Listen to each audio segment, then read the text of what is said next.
ఒక clothing brand start చేయడానికి మనకు కావాల్సింది brand name, logo, GST, current account, website, trade mark, ఇవన్నీ ఎంత అవసరమో వీటన్నిటికంటే ఎక్కువ ఇంపార్టెంట్ అయింది మనకి మంచి fabric, model and designings.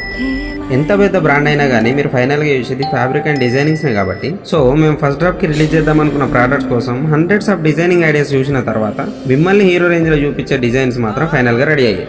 And one more thing guys, మన హీరో బ్రాండ్లో షర్ట్స్ అండ్ టీషర్ట్స్ రెండూ వస్తాయి. సో ప్లీజ్ మీ సపోర్ట్ అనేది మనకు కావాలి. Thank you. Bye heroes.